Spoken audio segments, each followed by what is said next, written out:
Hello everyone. So म आज हजुरलाई चाहिँ अटोक्याडमा एकदमै धेरै युज हुने इम्पोर्टेन्ट टुल्सहरूको बारेमा चाहिँ भन्छु है त। सो हाम्रो यो भनेको चाहिँ वर्क स्पेस भयो। यहाँ हामी चाहिँ काम गरिन्छ, ड्रइङ्सहरू बनाइन्छ।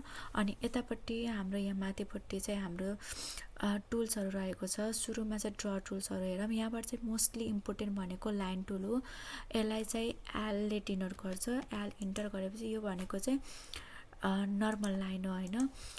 यसरी नर्मल लाइन क्लिक गर्न सकिन्छ। अर्को भनेको चाहिँ यही लाइनमा चाहिँ कन्स्ट्रक्सन लाइन भन्छ, जसलाई चाहिँ इन्फिनिटी अर कन्टिन्युस लाइन पनि भन्छ।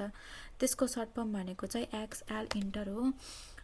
अनि भर्टिकल चाहिएको छ भने भी इन्टर गर्ने, क्लिक स्केप अनि त्यसपछि इन्टर अनि याज गर्ने भने चाहिँ होरिजेन्टल आउँछ होइन।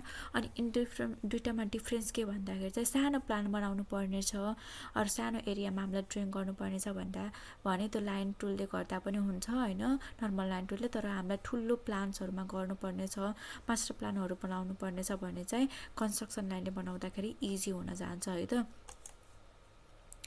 सो यसको अलावा अरू पनि थुप्रै बेनिफिट छ। अनि अर्को भनेको चाहिँ सर्कल र आर्कहरूको पनि इम्पोर्टेन्ट छ, तर त्यो चाहिँ त्यति धेरै इम्पोर्टेन्ट छैन एज कम्पेयर टु लाइन होइन। यसको बारेमा पनि पछि कुरा गरौँला। अर्को भनेको चाहिँ मोडिफाईमा चाहिँ हामीले देख्न सक्नुहुन्छ, यहाँ चाहिँ एकदम धेरै युज हुने टुलहरू छन्, जसमा मुभहरू भयो, रोटेट भयो, ट्रिम भयो, कपी भयो, मिरर, फिलेट, स्ट्रेच, अनि अर्को भनेको स्केल रहेको छ होइन। अनि यसमा चाहिँ मुभको कुरा गर्नु पर्दाखेरि चाहिँ अब हामीलाई कुनै पनि अब्जेक्टको एक ठाउँदेखि अर्को ठाउँमा सार्नुपर्ने छ भने चाहिँ मुभ टुल युज गरिन्छ। मुभ टुललाई गर्नुभन्दा अगाडि चाहिँ हामीले चाहिँ पहिला अब्जेक्टलाई सिलेक्ट गर्नुपर्ने हुन्छ। मुभको चाहिँ सर्ट फर्म भनेको सर्ट की भनेको चाहिँ एम हो। सो क्लिक गर्यो अनि यहाँबाट चाहिँ आफ्नो बेस पोइन्ट चुज गरेर कहाँ जान लान मन लागेको छ त्यहाँ लग्न सकिन्छ है त। अनि अर्को भनेको चाहिँ कपी रहेको छ। कपीको लागि पनि सेम हो। पहिला चाहिँ अब्जेक्टलाई चाहिँ सिलेक्ट गर्ने अनि त्यसपछि चाहिँ कपीको सर्ट फर्म भनेको चाहिँ सिओ हो। यसलाई क्लिक गर्ने अनि त्यसपछि बेस पोइन्ट युज गरेर आफूलाई कहाँ कहाँ कपी गर्नु मन लागेको छ त्यहाँ लगेर चाहिँ कपी गर्न सकिन्छ है त आफ्नो। अनि अर्को भनेको चाहिँ हामीसँग रहेको छ, अर्को भनेको रोटेट रहेको छ होइन। रोटेटको लागि चाहिँ हामीले चाहिँ कुनै पनि अब्जेक्टलाई चाहिँ रोटेट गर्नुपर्ने छ भने चाहिँ हामीले रोटेट टुल्सको युज गरिन्छ। यसलाई क्लिक गर्ने अनि त्यसपछि रोटेटको चाहिँ आरो रहेको छ, इन्टर गर्यो अनि हामीलाई चाहिँ यसरी डिफ्रेन्ट डिरेक्सनमा चाहिँ हामीले कुनै पनि अब्जेक्टलाई चाहिँ रोटेट गर्न सकिन्छ।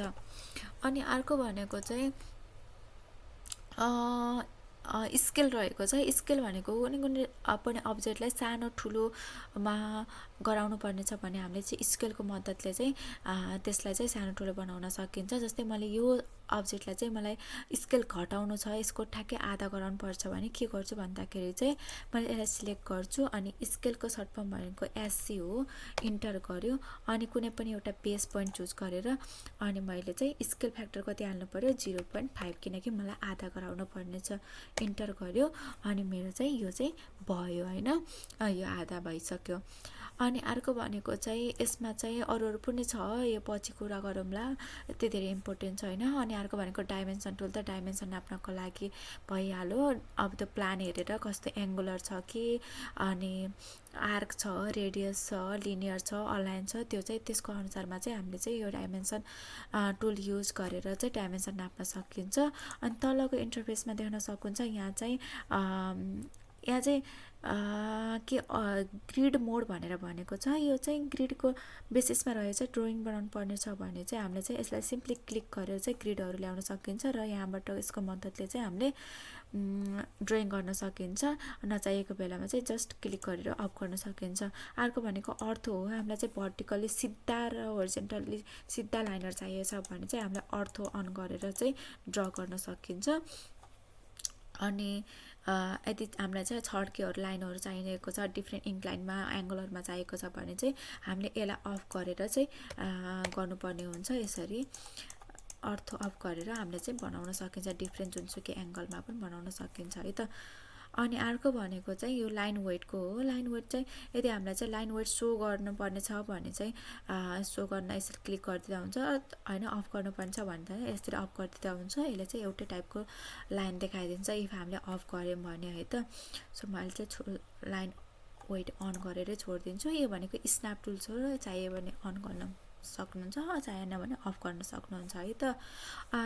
यिनै हुन् एकदम धेरै युज हुने टुल भनेको चाहिँ। अहिलेलाई चाहिँ द्याट्स इट गाइज।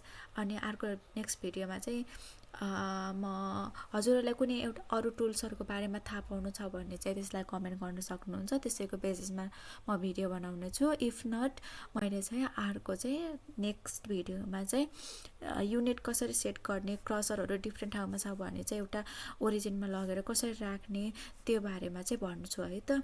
अहिलेलाई बाई बाई।